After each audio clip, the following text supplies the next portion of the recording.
Meditamos en la palabra del Señor en esta mañana y tomamos como base esta porción que leemos en Santiago capítulo 3, verso 1 y verso 2. Hermanos míos, no os hagáis maestros muchos de vosotros, sabiendo que recibiremos mayor condenación, porque todos ofendemos muchas veces. Si alguno no ofende en palabra, este es varón perfecto, capaz también de refrenar todo el cuerpo. Mirábamos la vez anterior de que este pasaje no se está refiriendo necesariamente acerca de los predicadores o acerca de los maestros seculares. No se está refiriendo directamente hacia un individuo que lleve un título de maestro. No se está refiriendo o no está prohibiendo de que haya maestros, siendo que el Señor mismo constituyó a unos maestros, a otros profetas, a otros evangelistas, pastores y apóstoles.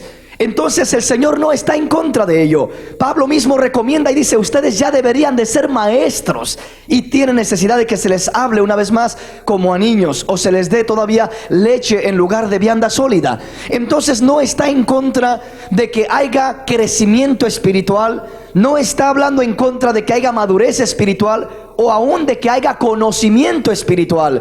Debemos de tener el anhelo, el deseo, el impulso de cada día prepararnos mejor, de cada día tener un conocimiento más amplio del Señor, de cada día tener un crecimiento más grande espiritualmente, de llegar a esa estatura que el Señor quiere que lleguemos. Dice la palabra que vamos caminando hasta llegar a la estatura del varón perfecto, que es Cristo Jesús. Entonces no está hablándonos la palabra en contra de crecimiento. No está hablando en contra aún de los maestros que Él establece, que Él constituye, que Él forma, sino de que está hablando acerca, dice, de aquellos que se hacen a sí mismos maestros. Y le repito, no estamos hablando solamente de un título que se le acredita a una persona, sino de una posición que toma una persona. Es decir, en otras palabras, está hablándonos acerca de no ser sabios en nuestra propia opinión, de no constituirnos a nosotros mismos como una persona que todo lo sabe y que no puede aprender más, de no ponernos en la posición del maestro, es decir, como creyendo que todo lo sabemos y que no necesitamos ya aprender más, que no podemos recibir la corrección, que no podemos reconocer que estamos mal, que nos equivocamos cuando cometemos errores, porque ese es el peligro más grande, de que cuando el hombre se sube a esa estatura, se sube a ese nivel, cuando el hombre por sí mismo comienza a crecer en su propio concepto personal, pensando que él ya es muy sabio, que está muy preparado, que no hay nadie que le pueda enseñar. Y en esto no me refiero solamente a lo que es la enseñanza bíblica, porque hay muchas áreas donde necesitamos aprender. Yo creo que como jóvenes necesitamos aprender a ser mejores hijos, a ser más obedientes. Como esposos necesita el hombre aprender a ser mejor esposo. Como mujeres necesita aprender a ser mejor mujer, mejor esposa, mejor madre. Hay muchas áreas en las que necesitamos aprender, pero muchas veces el hombre, la mujer ya cree que todo lo sabe, cree que está en ese nivel donde ya no le van a decir qué hacer, y ese es el peor error que puede cometer. Ese es el peor peligro, de ponerse en la posición del maestro. Nosotros nunca debemos de estar en la posición del maestro. Por eso el Señor les dijo a sus discípulos: a ustedes no los quiero como maestros. Ustedes no van a ser maestros, ustedes van a ser discípulos. Ustedes van a ser consiervos el uno del otro. No busquen que les llamen rabí, no busquen que les digan maestro, no busquen que los halaguen. No, ustedes van a ser discípulos. Nosotros no hemos sido llamados a ser maestros, es decir, a tener el concepto de maestro. No hemos sido llamados a tener esa posición o a acreditarnos esa posición. sino de que hemos sido llamados a estar como discípulos. Señor, ¿qué me quieres enseñar? En las luchas, en las dificultades, en los problemas, en todo lo que usted pasa, si tomamos la posición de discípulos, vamos a estar siempre a la expectativa. Tengo que aprender algo. Hay problemas en el hogar, Dios me va a enseñar algo a través de los problemas. Hay situaciones, hay dificultades, Dios nos quiere instruir. Muchas veces Dios nos quiere enseñar por muchos medios, pero no nos dejamos enseñar. Hay un punto donde el cristiano muchas veces ya no se deja enseñar, y el hombre en general ya no se deja enseñar, porque se ha subido a ese terreno, a ese nivel, y ya no se deja enseñar. No aprende que Dios le quiere enseñar cosas. No aprende que aún a través de los problemas, a través de las dificultades, hay momentos que en el matrimonio puede haber diferencias, y parece que en esas diferencias parece que se mira primeramente lo negativo, de que hay una diferencia tremenda y de que no se entienden, y de que él es de una manera y ella es de otra, y muchas veces cada uno está parado en su posición de maestro, creyendo que ellos son así y así debe de ser como ellos dicen, que no están dispuestos a aprender. Dios quiere enseñarle a él algo en ella y a ella algo en él, y los dos van a aprender algo precioso cuando se bajan a la posición de discípulos y a dejarse instruir por el Señor. Hay algo que aprender. Usted no lo sabe todo, yo no lo sé todo. Usted no tiene siempre la razón, yo no tengo siempre la razón. Siempre hay algo nuevo que aprender. Siempre Dios nos quiere enseñar algo de la manera que menos nos imaginamos, pero hay que estar en esa posición. Por eso la palabra nos habla, y cuando habla aquí de maestros, está hablando prácticamente de la lengua. Si usted sigue leyendo, usted va a seguir leyendo, y dice que todos ofendemos de palabra, porque el que no ofende de palabras es varón casi perfecto, que es capaz de refrenar todo su ser. Y sigue hablando, y la advertencia es contra la lengua. Lo que hablamos, lo que decimos, todo aquello. Ese es el tema del que está hablando Santiago. Pero comienza con esta frase: no os hagáis maestros muchos de vosotros, sabiendo que recibiréis o recibiremos mayor condenación. Entonces, ¿por qué mete esto de maestros en un tema donde no está hablando de la iglesia, hablando de las posiciones o de lo que Dios ha establecido como maestros? Está hablando del miembro, del hombre en general, de que se ha puesto en la posición de maestro, de que se ha considerado un sábelo-todo, que cree que no puede aprender. Y le repito, ese es el mayor peligro. La palabra del Señor nos dice que la unción del Señor es la que nos enseñaría todas las cosas. Entonces, cuando uno comienza a buscar la unción del Espíritu de Dios, la unción le enseña. La unción le enseña a usted a través de una persona, y le enseña a otra persona a través de usted, porque en sí la unción es el Espíritu de Dios, y el Espíritu de Dios es el que nos guía a toda verdad y a toda justicia. Y mientras nos dejemos mover por esa presencia divina del Señor, vamos a ir siendo movidos, moldeados, dirigidos en la voluntad del Señor, y algo precioso vamos a mirar en nuestro caminar. Amén. Cuando Dios creó a uno de los ángeles más hermosos que existió, su nombre era Luzbel, o Luz Bella, el cual vino a convertirse en Satanás tiempo después. Y la Biblia dice que ese ángel era hermoso. Ese ángel estaba coronado de hermosura. El sello de la perfección estaba sobre él. Es decir, se miraba algo tremendo en él. Sabio, inteligente. Dice, eres mucho más sabio que Daniel. Daniel fue muy sabio, pero habla de ese ángel cuando uno caía, y se describe como que era mucho más sabio todavía que Daniel. Tenía una sabiduría inmensa, un conocimiento inmenso, un poder inmenso. Tenía una gloria especial, un lugar especial. Pero la Biblia dice que cuando ese ángel Luzbel o Luz Bella quiso hacerse semejante a Dios, él dijo en su corazón: subiré a las estrellas y seré semejante al Altísimo. Subiré a donde está el trono de Dios y voy a ser como el mismo Dios. Quería estar en el nivel de Dios. No se conformó con el lugar que Dios le había dado. Y la Biblia dice que Satanás cayó por la soberbia que se halló en su corazón, porque se ensoberbeció, se enalteció, pensó que era algo tan grande que podía ser igual a Dios, y comenzó a independizarse de Dios. Ya no quiso depender de Dios, quiso ser igual a Dios, y fue la caída más grande que tuvo. La Biblia dice que antes del quebrantamiento es la soberbia, y antes de la caída es la altivez de espíritu. Es decir, antes de que una persona caiga, primero se ensoberbece, primero se enaltece. La altivez y la soberbia son los mayores problemas que tenemos como hijos de Dios aún.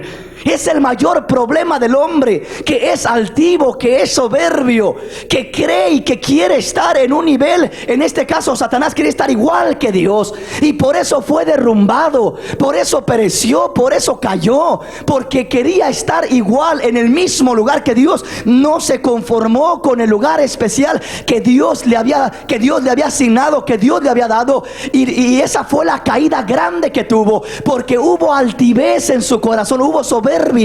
Se consideró a sí mismo igual que Dios. Nosotros como hijos de Dios, ese mismo es el problema que debemos de cuidarnos. Ese es el detalle, de no dejar que la altivez, que la soberbia, que el hecho de que Dios nos bendiga o nos dé algo o conozcamos algo, no dejemos que eso nos eleve a un terreno peligroso donde pueda ser nuestra caída más grande. Es más peligroso, es más fácil para que aquel que cree que conoce mucho caiga, que aquel que se siente más ignorante, porque el que se siente más ignorante siempre está dependiendo del Señor, siempre está diciéndole: Señor, yo no sé por dónde, tú guíame, Señor, yo no sé cómo hacerle, tú enséñame, Señor, yo soy un ignorante, Señor, dime cómo le tengo que hacer. Y el Señor dice: sí, hijo, yo te voy a guiar, quiero que reconozcas tu necesidad y quiero que seas dependiente de mí, quiero que dependas de mí para todo. Qué bonito es escuchar y conocer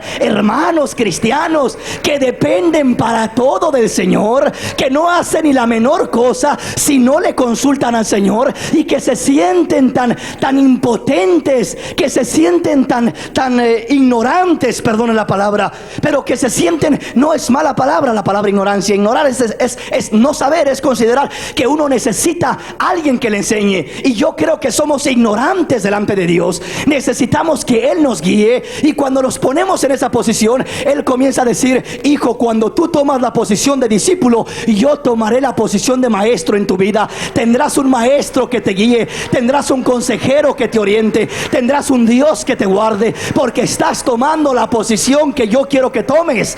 Estás tomando la posición que yo quiero que tomes.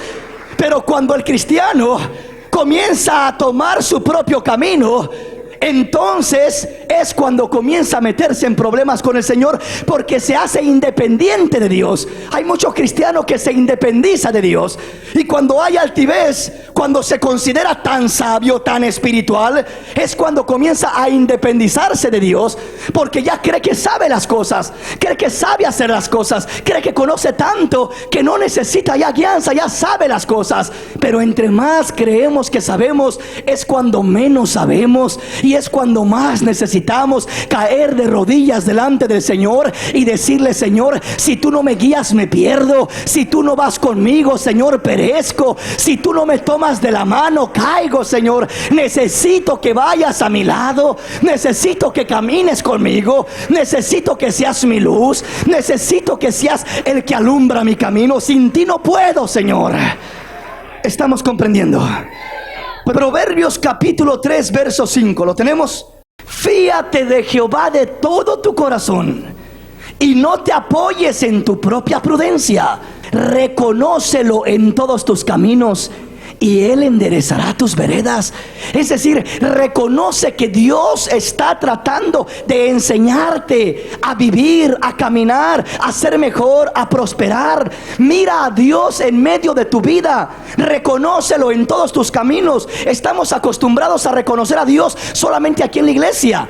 Es decir, solamente pensamos que Dios aquí en la iglesia nos puede hablar, que solamente aquí en la iglesia Dios usa al predicador para llegar a nuestra vida. La verdad es que Dios nos habla más fuera de la iglesia que dentro de la iglesia. Solo que fuera de la iglesia casi nunca escuchamos, casi nunca ponemos atención. Pero si pudiéramos poner atención y pudiéramos reconocer a Dios en medio del matrimonio, en medio de la familia, en medio del trabajo, se quedaría sorprendido cómo Dios le estaría hablando, instruyéndolo, formándolo, diciéndole: hijo, es por aquí, hazlo de esta manera, haz esto así, haz esto así. Y comenzaría a instruirlo. Reconoce al Señor en todos tus caminos y Él enderezará tus veredas. Dios no es un Dios que está encerrado en una iglesia. No es un Dios que solamente habla en una iglesia. Ciertamente que habla acá en la iglesia, pero es un Dios vivo que también habla en la calle, que también habla en el trabajo, que también se mueve en el hogar. Es un Dios que instruye y que guía a su pueblo. Donde quiera que haya alguien que está para escuchar la voz de Dios, Dios va a hablarle, Dios va a dirigirlo, va a poder mirar a Dios. El Dios al que yo le sirvo no lo dejo acá en la iglesia como antes, que no conocía al Señor y estaba en la religión. Yo iba a la iglesia y visitaba a Dios en la iglesia y dejaba a Dios en la iglesia y le daba sus visitas ahí, pero hasta ahí. Pero ahora no lo dejo en la iglesia, ahora lo llevo en el corazón y se viene conmigo a la iglesia y se va conmigo a la casa y me lo llevo para donde quiera que voy y donde quiera que estoy. Ahí está el Señor, y donde quiera que me muevo, ahí está hablando el Señor, y donde quiera que invoco su nombre, ahí está presente Él. Él es un Dios vivo, y ya no es en los montes o en el templo, es donde hay un adorador que le adore en espíritu y en verdad. Es donde hay un cristiano que tiene el deseo de complacerle, de agradarle, de servirle. Dios está hablando y sigue hablando en este tiempo, pero está esperando, está buscando a alguien que le reconozca, a alguien que le reconozca. Porque muchas veces lo ignoramos en nuestro caminar, lo ignoramos. Dios está ahí y nos está hablando y lo ignoramos. Nos está queriendo corregir y lo ignoramos. Nos está queriendo mostrar el camino y lo ignoramos y decimos: no, lo hace a través de los hijos, de un amigo, de un hermano, de la familia, de la esposa. Mira, no es así. No, sí es así. Y a fuerzas quiere hacerlo como Él quiere. Dios queriendo guiarlo, porque Dios nos guía por muchos medios.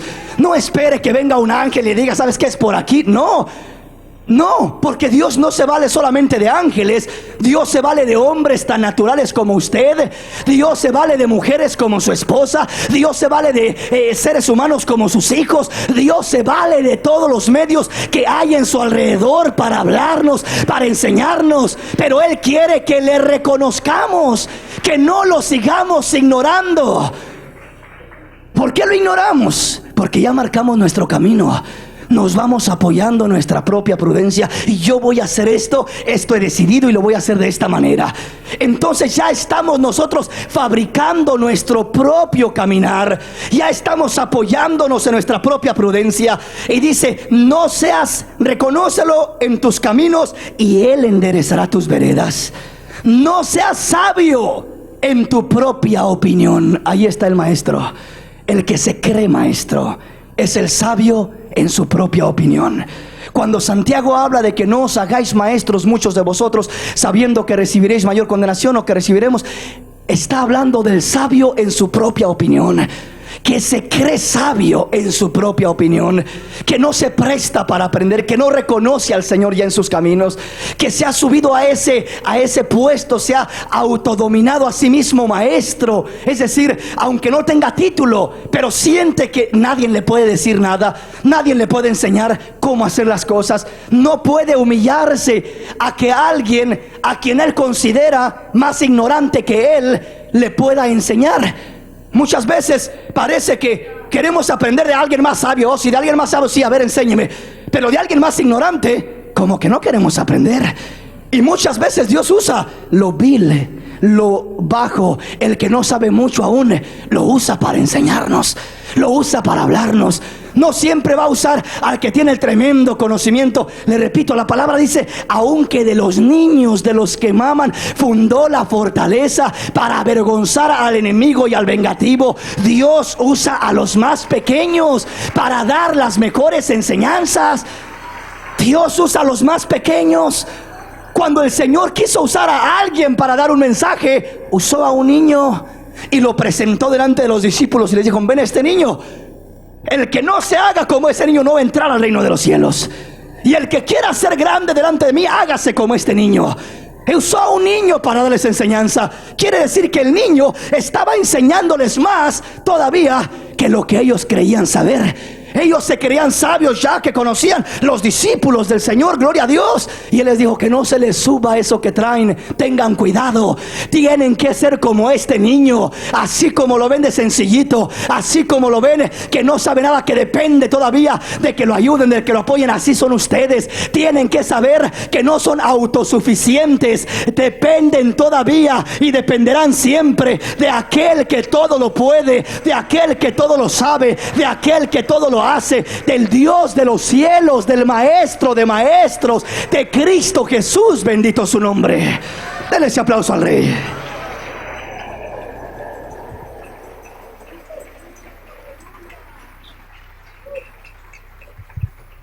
Estas son enseñanzas prácticas para nuestra vida real.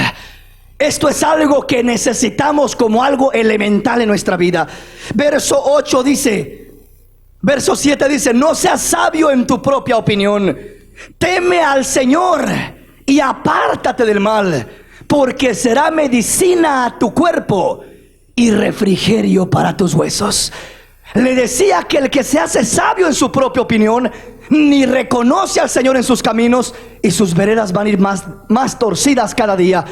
Es una persona que se comienza a independizar del Señor. Entre más sabio es en su propia opinión, más se va a independizar del Señor. Pero entre más ignorante se siente delante del Señor, más va a depender del Señor, más dependiente va a ser de Él y más dirección va a tener de Él. Él no va a guiar a alguien que no necesita guianza, o mejor dicho, que piensa que no necesita guianza, porque todos necesitamos guianza. Pero Él no va a guiar a aquel que cree que lo sabe y que Él lo tiene todo y lo puede todo. A Él lo va a dejar que se estrelle contra las paredes y que caiga en los hoyos y que tropiece y que se lastime, para que se dé cuenta que no sabía nada. Después termina con problemas, con dificultades, con fracasos, con estorbos, y dice: ¿por qué? Porque no escuchaste mi voz, porque creías que todo lo sabías. Te decía: humíllate, y tú decías: ¿por qué si yo tengo la razón? Te decía: espera, detente, no te apresures, pero te apresurabas creyendo que sabías lo que estabas haciendo. Y el Señor permite que nos demos golpes contra la pared muchas veces para que aprendamos. Pero qué mejor que decirle: Señor, yo no quiero tener que darme golpes en las pruebas, en las cosas de la vida. Yo prefiero escuchar tu voz, prefiero venir y tomar la posición de discípulo y decir: Señor, el maestro eres tú, Señor, y yo estoy para aprender. Enséñame a reconocerte en todos mis caminos. Enséñame a reconocerte donde quiera que esté parado. Enséñame a reconocerte y a no ser sabio en mi propia opinión. Amén. Génesis capítulo 11, verso 1 en adelante. Tenía entonces toda la tierra una sola lengua y unas mismas palabras. Y aconteció que cuando salieron de oriente, hallaron una llanura en la tierra de Sinar, y se establecieron allí. Y se dijeron unos a otros: vamos, hagamos ladrillo y cosámoslo con fuego. Y les sirvió el ladrillo en lugar de piedra, y el asfalto en lugar de mezcla. Y dijeron: vamos, edifiquemos una ciudad y una torre cuya cúspide llegue al cielo, y hagámonos un nombre, por si fuéremos esparcidos sobre la faz de la tierra. Y descendió Jehová para ver la ciudad y la torre que edificaban los hijos de los hombres.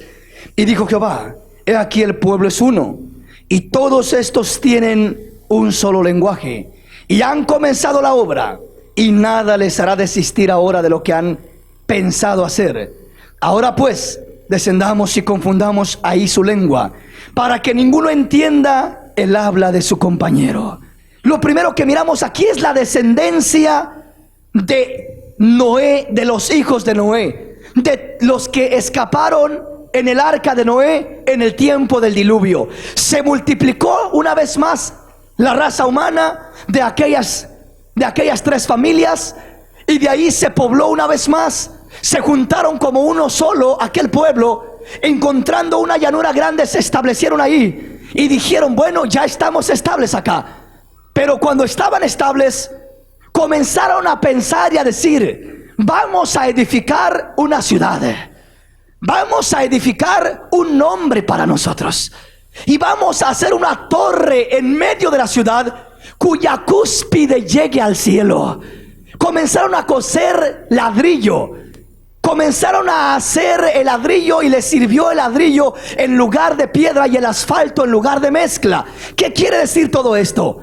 ¿Cuál era el propósito de esta gente? Dice que querían construir una torre cuya cúspide llegare al cielo. ¿Qué quiere decir eso? Cuya cumbre, a cuya altura llegue hasta el cielo. No está hablando literalmente de que querían llegar al cielo donde está Dios, o en una torre construyéndola para arriba. No está hablando de eso, porque eso es imposible. Construir una torre que llegue hasta la luna o que llegue hasta el cielo, es imposible eso. Entonces no está hablando de literalmente construir una torre que llegara hasta el cielo, literalmente. Está hablando espiritualmente. Ellos habían atravesado, o la descendencia de ellos, Noé y sus hijos, habían atravesado, habían pasado lo que era el juicio de Dios.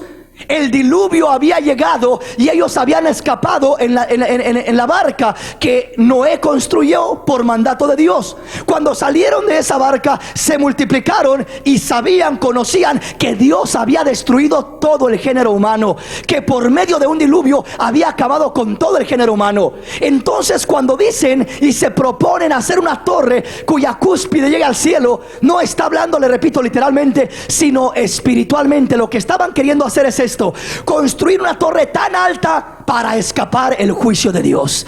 En otras palabras, estaban pensando: si edificamos una torre tan grande y tan alta, aunque Dios inunde toda la tierra, no nos podrá tocar a nosotros. Escaparemos por medio de esta torre. Escaparemos fabricando, construyendo nuestra propia escapatoria del juicio que el mismo Dios quiera traer contra nosotros.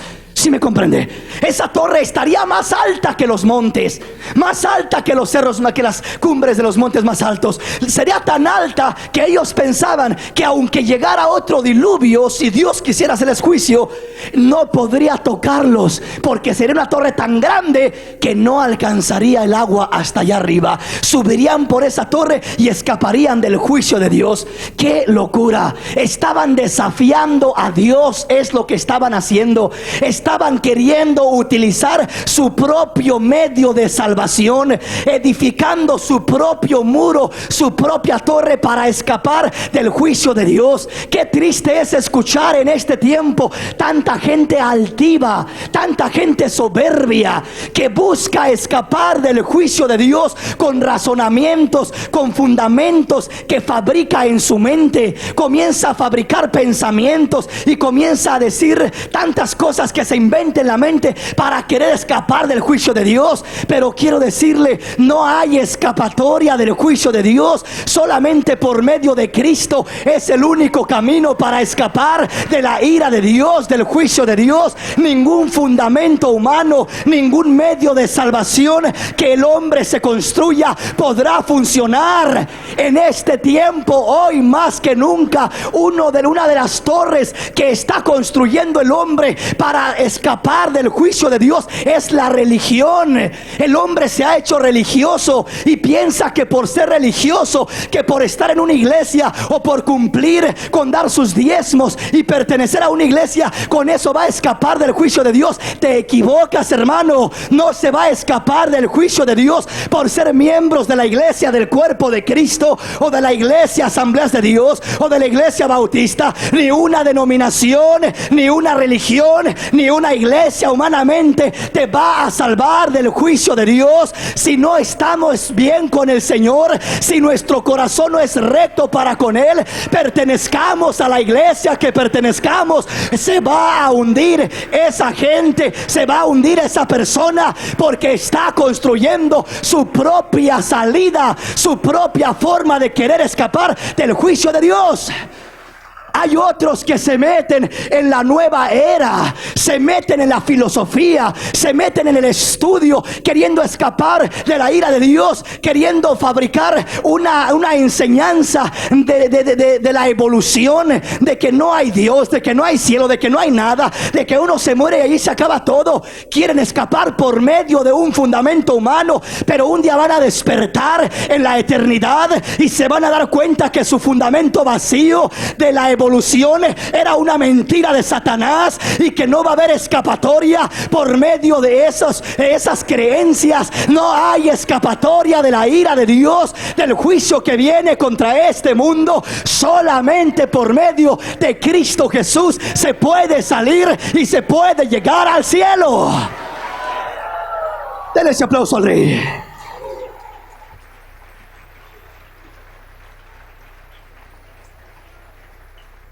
Y dijeron: vamos, edifiquemos una ciudad y una torre cuya cúspide llegue al cielo. Querían llegar al cielo. Querían llegar a estar en el nivel de Dios, desafiando la autoridad de Dios, escapando de lo que Dios pudiera hacer. Aún en nuestro tiempo, ¿cuántas veces se quiere llegar al cielo de muchas maneras? Dicen para llegar al cielo de muchas maneras. Como dicen por ahí que muchos caminos conducen a Roma, dicen que también muchos caminos conducen al cielo. Mentira del diablo. Solo un camino conduce al cielo. Cristo dijo: yo soy el camino, y yo soy la verdad, y yo soy la vida, y nadie viene al Padre si no es por mí. Si no es por Cristo no hay esperanza. Si no es por Cristo no hay solución. Si no es por Cristo no hay escapatoria. Cristo es el camino, la escalera que se abre a la eternidad, que se abre al cielo. Pero mucha gente sigue tratando de buscar la manera de llegar al cielo. Construyamos una torre, construyamos una filosofía o una religión, o construyamos un fundamento racional para poder escapar y para poder de esa manera creer que estamos bien. Nada funcionará, nada tendrá efecto. Pero ¿por qué le pasó eso a este pueblo? Porque se habían enaltecido, porque estaban siendo sabios en su propia opinión. ¿Qué les costaba humillarse y reconocer que Dios era su única fuente, su provisión, su sustento? ¿Qué les costaba reconocer que la obediencia a Dios, que la humillación a Dios era lo único que los podría mantener seguros y libres de todo juicio? Pero cuando no hay eso, nada los podría guardar de los juicios que vendrían, de los tropiezos que vendrían. Y aquí quiero meterme un poquito más. Vean lo que dice la palabra.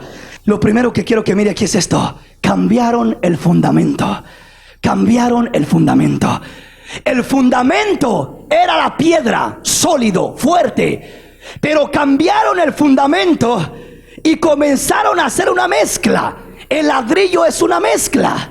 Es una mezcla que se fabrica para lograr hacer lo que uno quiere hacer, para dar la forma a lo que uno quiere hacer, como uno la quiere hacer. La piedra comúnmente ya es sólida, así es, viene así. Aquí hubo un cambio de fundamento. Quitaron la piedra, quitaron la roca, quitaron lo sólido y comenzaron a meter una mezcla de lo que ellos creían. Compusieron el ladrillo, formaron el ladrillo. Fue una mezcla de asfalto, fue una mezcla de asfalto con tierra, formándolo y quemándolo y dándole la forma para formarlo y así construir lo que ellos querían construir. Cuando uno quiere caminar por donde uno quiere caminar y se propone hacer lo que uno quiere hacer, aún agarra la palabra y la mezcla. Aún agarra la palabra para justificarse a sí mismo. Cambia el fundamento. Solamente hay un fundamento, y el fundamento de Dios está firme. Conoce el Señor a los que son suyos, y apártese de iniquidad todo aquel que invoca el nombre del Señor. En este tiempo se está mezclando el fundamento para vivir como uno quiere. En este tiempo se está mezclando el fundamento con pensamientos pensamientos de hombre, de que no se preocupe, la salvación no se pierde. Usted puede vivir como quiera, hacer lo que quiera, no se preocupe. Mentira. Sí, preocúpese, porque si hace una mezcla de ese pensamiento humano con un poco de lo que dice la palabra de Dios, va a ser su propia condenación. Pero si usted se afirma en la santidad del Maestro, Él sigue diciendo: sed santos porque yo soy santo. Él sigue diciendo: yo soy un Dios que quiere que vivan en mi gracia, en su agrado, en su voluntad. Él es un Dios que quiere que no solamente le digamos Señor, Señor, sino de que hagamos lo que Él quiere, que hagamos lo que Él dice. Una mezcla en este tiempo para fabricar su propia torre en su corazón y en su mente. El hombre y el cristiano aún está mezclando, está utilizando, ya no usa lo original, ya no es la palabra como es, ya usa una mezcla 100 veces de palabra de Dios, pero con mucho pensamiento de hombre, con mucha interpretación a su conveniencia. Porque si yo no soy sincero con el Señor, si usted no es sincero con el Señor, vamos a tomar esta palabra y podemos tomarla a nuestra conveniencia y decir: Dios es bueno. Dios, ¿cómo va a formar un infierno? ¿Cómo va a castigar a sus hijos? ¿Cómo va a hacer tal cosa Dios? Es cierto, Dios es bueno, Dios es amor, pero no se le olvide que también es fuego consumidor. Es cierto, Dios es bueno, pero también es justo, y también ha prometido que a cada uno le pagará según sus obras. No podemos cambiar el fundamento de la palabra de Dios. La palabra de Dios sigue siendo santa, la palabra de Dios sigue siendo verdadera, no necesita pensamientos de hombre. Sola la misma palabra nos enseña su voluntad, nos enseña cómo honrarle, nos enseña que no solamente digamos Señor, Señor, sino de que le honremos como a un Señor, que vivamos como a un Señor. No solamente que mezclemos nuestros pensamientos y digamos, bueno, con ir a la iglesia, con asistir, con diezmar, con ofrendar, todo eso es una bendición, pero si ese es su fundamento, está mal.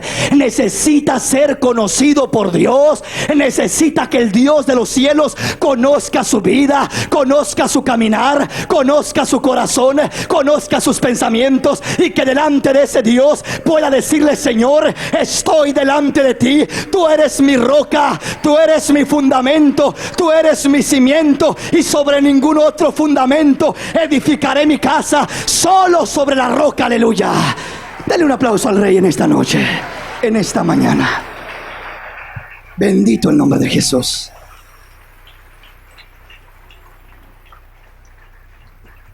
¿Estamos comprendiendo?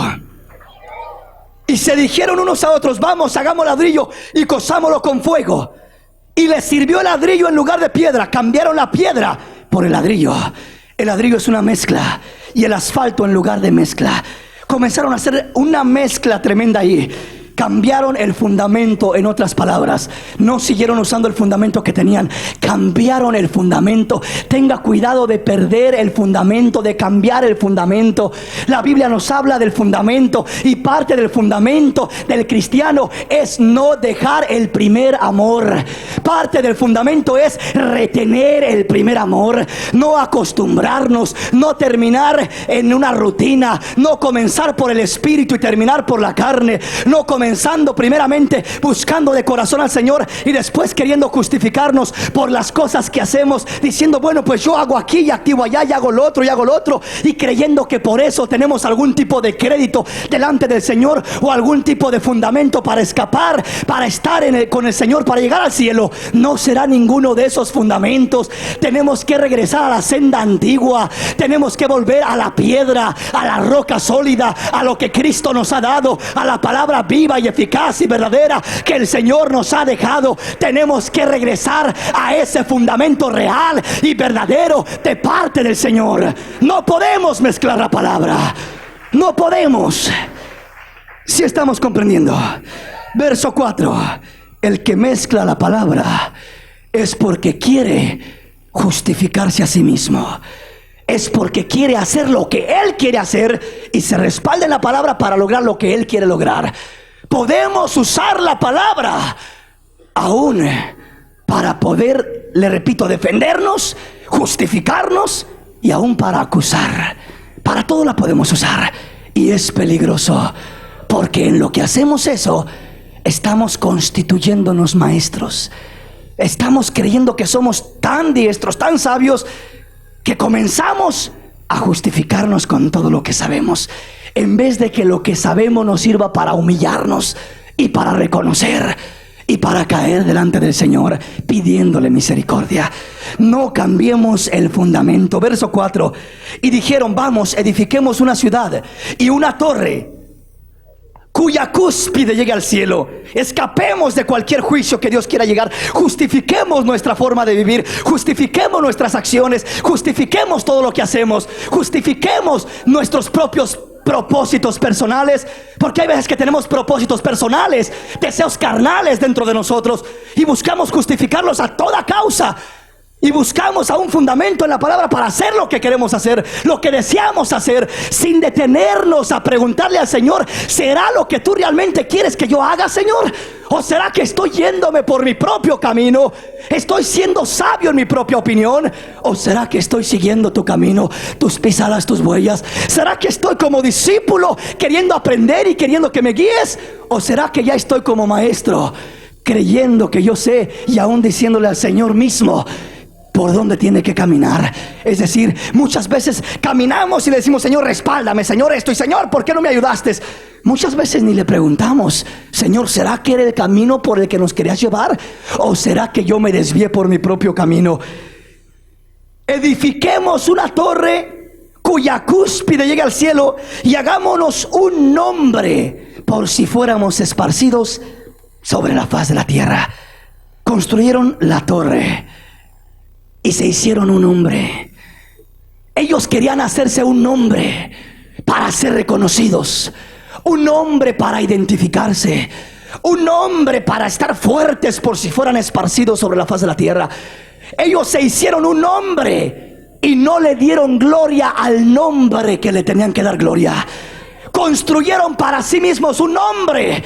Qué terrible peligro hay en eso, que queremos construir un nombre para nosotros. Queremos que nos digan y que nos vean como el hermano súper espiritual. Wow, el hermano.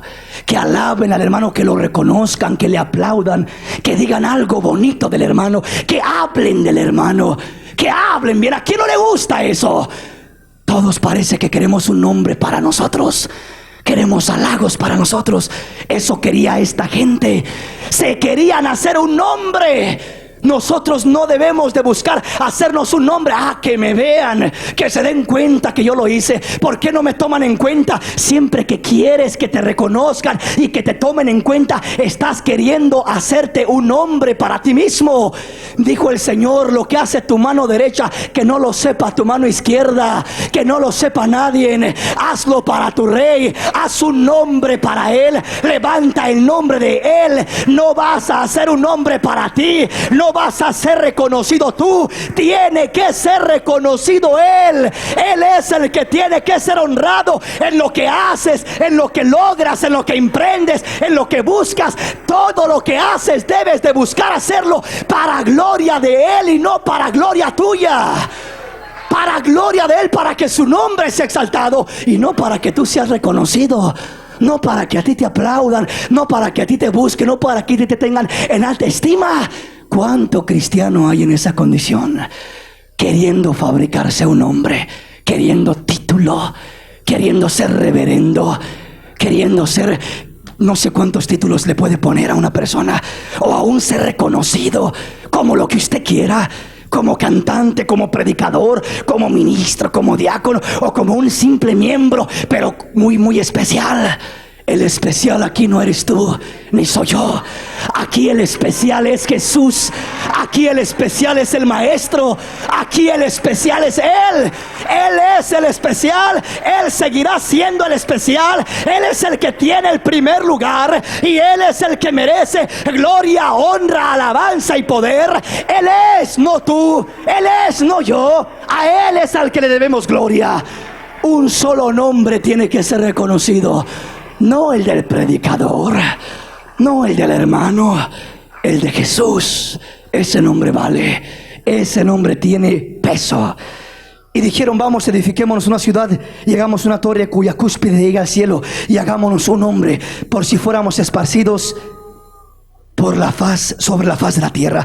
Aquí nos habla del maestro, del que se enaltece, del que llega a ponerse en esa posición, del que hace una mezcla para llegar a donde él quiere llegar, para escapar del juicio de Dios y justificarse en vez de reconocer para que Dios le ayude. Siempre que nosotros nos justificamos, Dios no nos ayuda, nos ponemos en la mira de Dios para que caiga juicio sobre nosotros. Pero cuando nosotros reconocemos y nos humillamos, nos ponemos en la mira de Dios para que nos levante, nos exalte y se glorifique en nosotros. Nosotros decidimos. Por eso Santiago dice, tengan cuidado de no hacerse maestros muchos de vosotros, sabiendo que recibiremos mayor condenación. Tengamos cuidado de no justificarnos, de no buscar culpables, de no buscar lo que Adán y Eva. Adán culpó a Eva y Eva culpó al diablo, y no ninguno se humilló a reconocer para que Dios le levantara. Quiero llevarle a unos pasajes hermosos rápidamente, el tiempo se nos va. Venga conmigo. Segundo de Samuel, capítulo 15, verso 1 y verso 2. Aconteció después de esto que Absalón se hizo de carros y caballos y 50 hombres que corriesen delante de él. Y se levantaba Absalón de mañana y se ponía a un lado del camino junto a la puerta, y a cualquiera que tenía pleito y venía al rey a juicio, Absalón le llamaba y le decía, ¿de qué ciudad eres? Y él respondía, tu siervo es de una de las tribus de Israel. Entonces Absalón le decía, mira, tus palabras son buenas y justas, mas no tienes quien te oiga de parte del rey. Y decía Absalón, ¿quién me pusiese por juez en la tierra, para que viniesen a mí todos los que tienen pleito o negocio, que yo les haría justicia? Absalón se creyó sabio en un momento. Después de que el rey había sido misericordioso con él, le había perdonado la vida porque había matado a su propio hermano, y este joven se ponía a la puerta del palacio, y todo el que venía con necesidad al rey, con un problema, con una situación, lo llamaba aparte y le decía, oiga, ¿qué tiene usted, hermano? No, hermano, pues yo tengo este problema y así, y así, y así, y así. Y decía, no, hombre, olvídese, el rey no le va a hacer caso, el rey no le va a ayudar. Si tan solo me dieran a mí ese lugar, si tan solo yo pudiera tener ese lugar, yo le haría justicia. Estaba poniéndose en el lugar del rey, creyendo que él podía hacer un mejor trabajo que el rey, creyendo que era más sabio que el rey. Se hizo de hombres, 50 hombres que corrían delante de él, y se creyó tan sabio que comenzó a tomar hermanos, o comenzó a tomar hombres que venían con problemas, y se los comenzó a traer, y comenzó a hablarles y hablarles y hablarles, hasta que hizo una revolución y quiso destronar al rey, quiso quitarlo del palacio, al grado que terminó colgado en un árbol y ahí pereció en una batalla. ¿Qué le quiero decir con esto? Que tengamos cuidado de que muchas veces podemos nosotros tomar la posición de Absalón. Absalón tomó la posición del maestro, creerse sabio, intelectual y mejor que aquel que Dios había puesto al frente. Dios había puesto al frente a David, y David era el rey, y David traía el juicio o la dirección. Absalón sutilmente y torciendo o mezclando las cosas, vino y comenzó a querer hacer justicia al pueblo, querer poner en mal al rey para poder ganarse él al pueblo. Ese es el mayor peligro, de que uno ponga en mal a otra persona para ganarse a la persona o el favor de la persona. ¿Y cuántas veces hay hermanos y hermanas que ponen en mal a alguien que no les cae bien, que hablan mal de una persona que no les cae bien? Puede ser un hermano, puede ser un ministro, puede ser una persona del trabajo, quien sea. Pero es fácil poner en mal a aquella persona para ganarse uno el favor de esa persona que se está acercando. Y eso acarrea consecuencias. Eso usted comienza a decir, no, si usted supiera lo que es esta persona, es así, y así, y así, y es que ni lo conoce, y es que para aquí y para allá.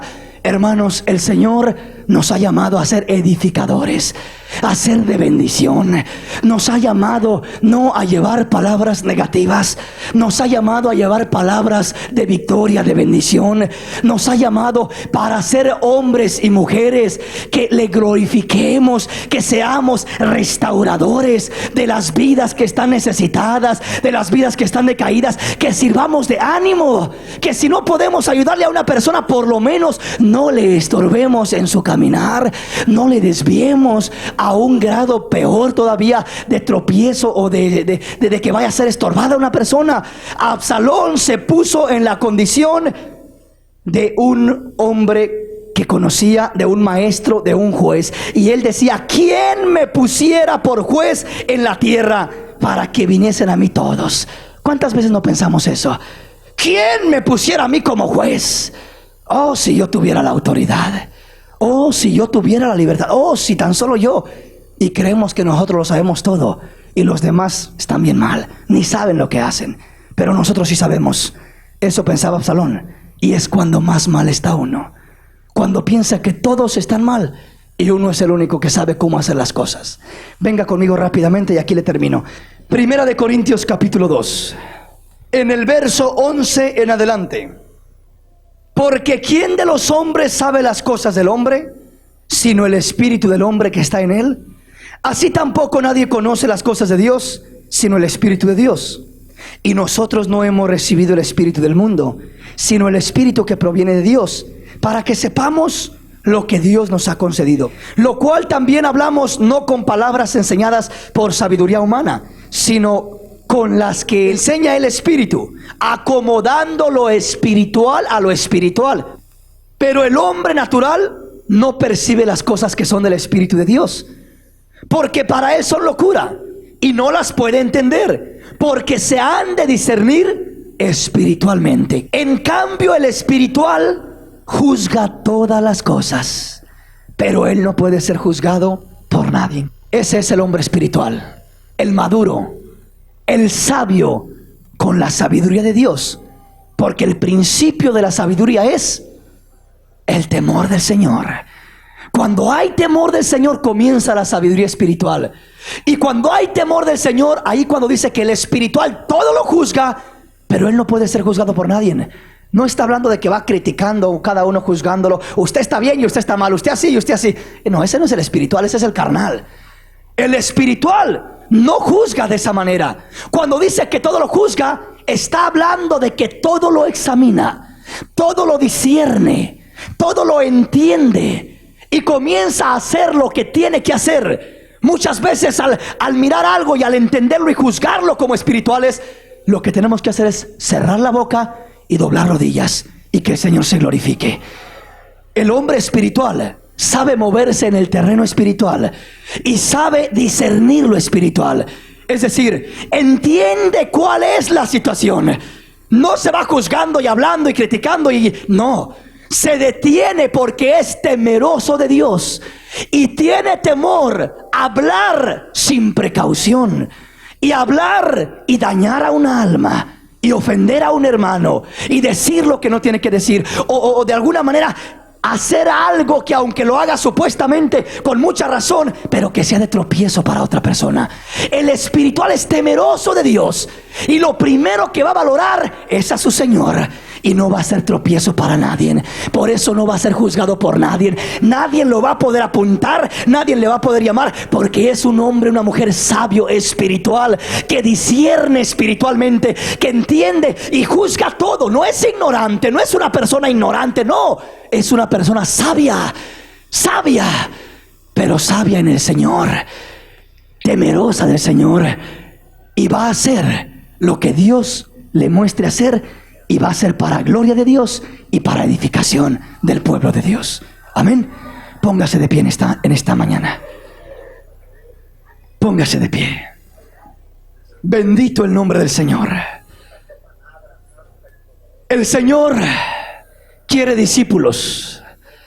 Anda en busca de hombres y mujeres que quieran aprender a ser mejores, a vivir mejor. No solamente en la iglesia. El Señor busca discípulos que sean esposos discípulos, es decir, esposos que quieran aprender a ser mejores esposos.